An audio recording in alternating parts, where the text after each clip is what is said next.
Olá, pessoal. Vamos a mais um momento de aprendizagem falando hoje sobre a geração de 1945, ou seja, aquilo que se conhece como pós-modernidade, né? Nós sabemos que o modernismo ele vai se estender até 1900. Todos os autores pós 1944, ou seja, a partir de 1945, nós vivíamos um momento de pós-modernidade. Momento que era também considerado um momento de transformações sociais, inclusive momentos caóticos para a nossa história. Quando falamos de literatura, automaticamente nós vamos falar de um pano de fundo, tanto político como histórico e também social. Quais eram os acontecimentos que serviram, inclusive, como inspiração para os autores? O fim da Segunda Guerra Mundial, a era atômica de criação de bombas, Declaração dos Direitos Humanos, perseguições político-partidárias, inclusive aqui no Brasil por conta da ditadura militar. A gente vai perceber que os autores, de modo geral, vão aprender acadêmica. Nós veremos uma geração composta por aqueles que negam a liberdade formal, as ironias, as sátiras e voltam-se para uma poesia mais erudita, com rima, metrificação e com referências, inclusive, como fizeram os parnasianistas, com referências mitológicas. Vamos falar primeiramente do Ledo Ivo, né? Ledo Ivo, que é alagoano, maravilhoso, né? Rompeu com a estética lá da Semana de Arte Moderna, né? Que aconteceu em 1922 e procurou cultivar como sonetos e haikais, né? Que são poemas bem pequenininhos, né? Com rima garantida e também muito humor. Conhecido por criar novas expressões e produzir mais inesperados efeitos e combinações de palavras. Então, a gente tem o Lago Habitado, né, que é um haikai, e diz o seguinte: noite de domingo, acabou-se a festa, resta no silêncio o rumor da floresta. O lago habitado, na água trêmula, freme pálida anêmona. Aí nós vamos agora falar um pouquinho sobre o Jair Campos, né? E aí ele traz esse texto, né? Mordeu o fruto amargo e não cuspir, mas avisar os outros quando é amargo.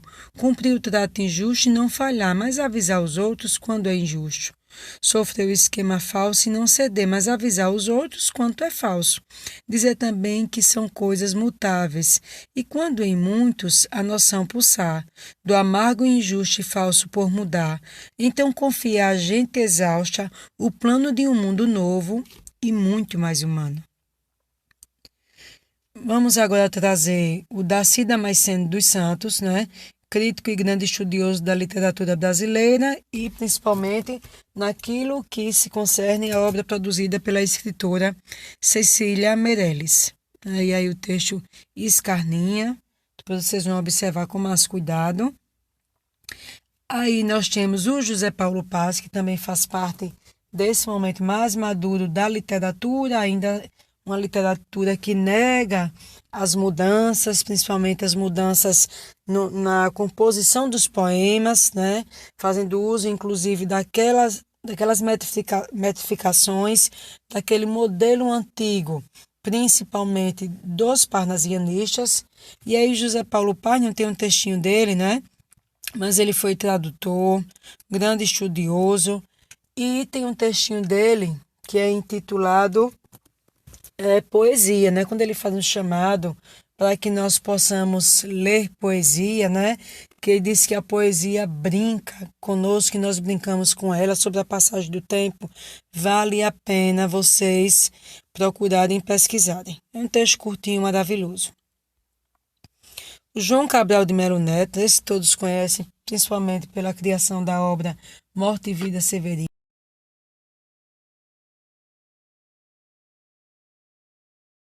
Já se transformou em vale a pena também considerar, né?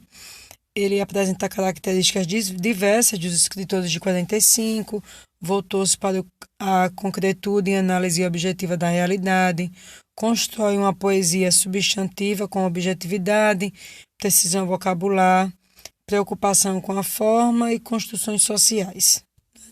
A poesia dele pautada pelo uso de rimas chocantes e aí outras características fortes, né? Principalmente, né, porque ele era considerado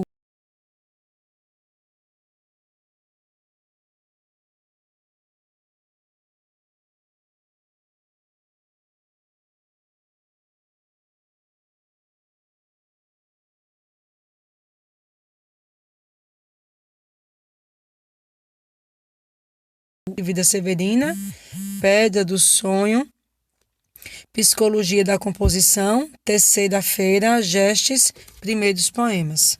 Obras que destacam a preocupação com a realidade social, reflexão sobre o fazer artístico e uma linguagem como um objeto, não é uma linguagem também objetiva. Aqui outros textos dele, o mais emblemático, Morte e Vida Severina, né? Aí ele vai falando sobre a passagem, né? A viagem que faz Severino, né?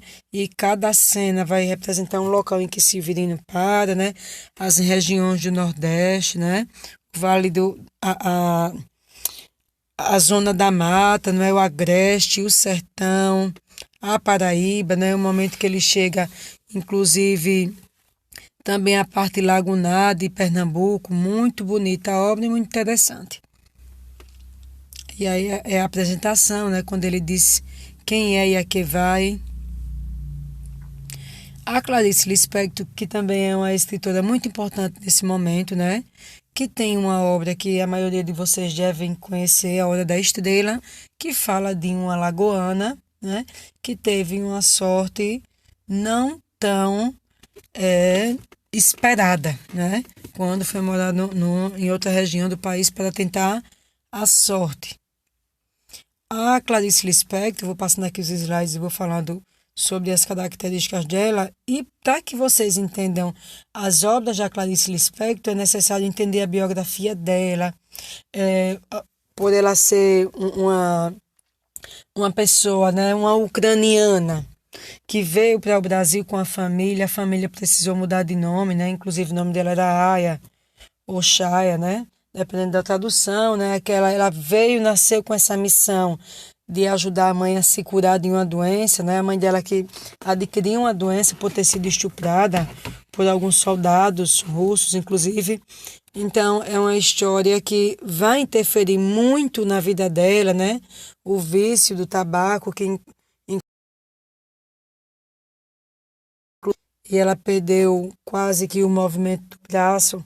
Então, a Clarice Lispector tem uma passagem de uma vida muito forte, né, nos seus aspectos biográficos, né, pessoais, que interferiu na produção bibliográfica dela. O João Guimarães Rosa, maravilhoso, né, que esse cara, nós devemos vê-lo também de maneira muito diferente, porque neologismos, novas palavras, ele gostava de brincar com as palavras e tateou muito forte o tema da questão do sertanejo mesmo, né? Falando sobre o regionalismo, universalismo e essa criação linguística que é uma característica só dele e de poucos autores que não têm o renome dele. Os contos e romances escritos por ele ambientam-se quase todos no chamado sertão brasileiro, né? A sua obra destaca-se sobretudo pelas inovações de linguagem, sendo marcada pela influência de fatores populares e regionais, né? A obra Sagarana, Grande Sertão Veredas, né? Com certeza esta obra sempre abordada no Enem. E aí uma imagem, né, falando sobre a questão de Lampião, de todas essas características, apresentando o sertão.